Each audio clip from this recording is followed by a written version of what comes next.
सभी को नमस्कार। जिला सोलन पुलिस द्वारा एंटी चिट्टा अभियान के तहत नशा तस्करों के विरुद्ध कार्रवाई किया जा रहा है। इसी के तहत हमने इस साल एनडीपीएस एक्ट के अंदर 99 केसेस हमने रजिस्टर किया था और 205 लोगों को गिरफ्तारी किया था।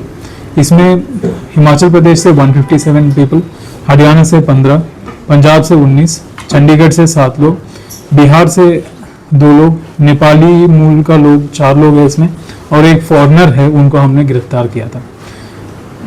आउट ऑफ 99 केसेस जो हमने इस साल में रजिस्टर किया था, इसमें हेरोइन का मामला 88 है और चरस का 8, ओपीएम का 2 और एक पॉपी हस्क का केस भी है इसमें।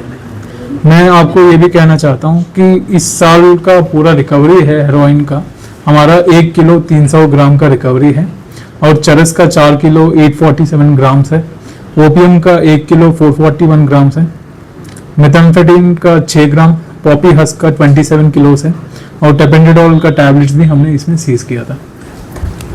और लगातार हमारे जो एंटी चिट्टा अभियान है, इसमें हमारा फोकस ये है कि जो अवैध रूप से जो अर्जित संपत्ति है उसका जब्ती या फ्रीजिंग करने का कार्रवाई हम लगातार जारी रख रहे हैं। इसी के तहत मैं कहना चाहता हूँ कि धर्मपुर पुलिस स्टेशन के अंडर 2022 में एक केस रजिस्टर हुआ था। उसमें कॉम्प्रिहेंसिव फाइनेंशियल इन्वेस्टिगेशन करने के बाद और वित्तीय जांच के आधार पर हमने 2.43 करोड़ के जो अधिक मूल्य की जो संपत्ति और जो वित्तीय निवेश है उसको लॉ के अनुसार हमने फ्रीज किया है।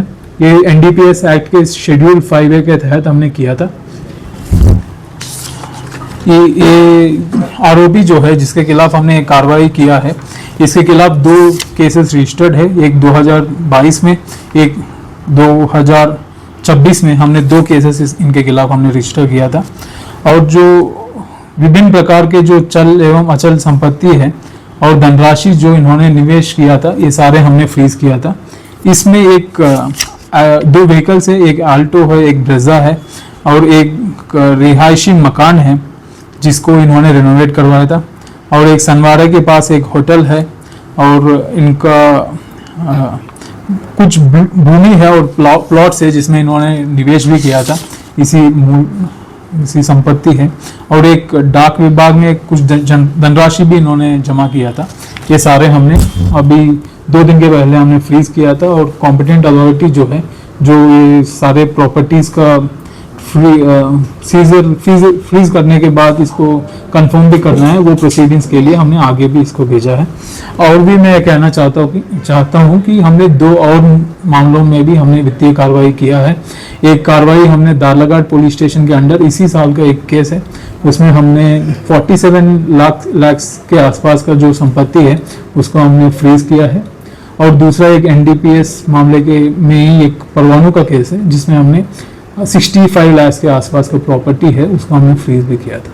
तो इस साल पूरा हमारा लगभग 3.5 करोड़ का प्रॉपर्टी हमने एनडीपीएस एक्ट के तहत जो कॉम्प्रिहेंसिव फाइनेंशियल इन्वेस्टिगेशन जो हम कर रहे हैं उसमें हमने 3.5 करोड़ के आसपास का जो प्रॉपर्टी है इस साल हमने फ्रीज किया। Thank you sir. जो धर्मपुर प्रॉपर्टी करा रहे हैं काफी सारी जो ये सारी चीजें जैसे उनके होटल है, ये सारे हमने फ्रीज सारे लग गए और सील लग गए कि ये इसके बाद जो प्रॉपर्टी है फ्रीजर का मतलब यही है कि कोई ट्रांजैक्शंस उसमें कर नहीं पाएंगे। राजेश्वरी वार्ड में लाइन खींची हुई है।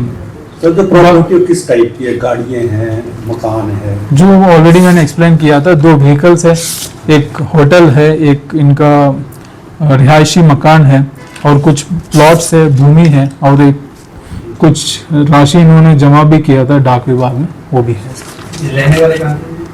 ये धर्मपुर का ही रहने वाले लोग, हिमाचली है क्या? हिमाचली है जी। सारी प्रॉपर्टी इन्होंने इसी से बनाई है। सारे प्रॉपर्टी हम इनमें से जो एक्यूज्ड है, मेन एक्यूज्ड है, इनका कोई और प्रॉपर्टी का सोर्स नहीं है, इन्होंने डिस्क्लोज भी सरकार को नहीं किया।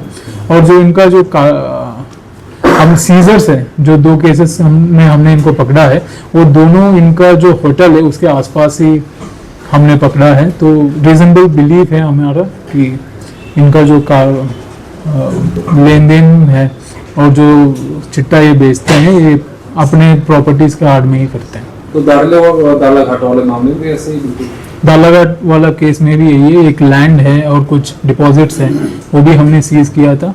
वो बालाघाट का ही रेजिडेंट है। और एक कुल्लू में हमने बैकवर्ड लिंकेज में भी एक पीओ का कार्रवाई हम अभी उनके खिलाफ कर रहे हैं। उनको अभी गिरफ्तार नहीं किया, उनका भी कुछ प्रॉपर्टीज है जो हमने अभी सीज किया।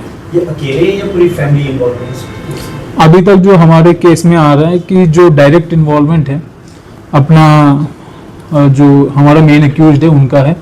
जो इनडायरेक्ट इन्वॉल्वमेंट फैमिली का रहती है, क्योंकि प्रॉपर्टीज जो है वो बनाते हैं फैमिली के नाम पे। बट फैमिली का जो है वो उसमें कोई भी केस में अभी तक गिरफ्तार नहीं हुआ है फैमिली के। बैंक खातों में कितने पैसे गए? बैंक खातों में लगभग 3-4 लाख रुपए है।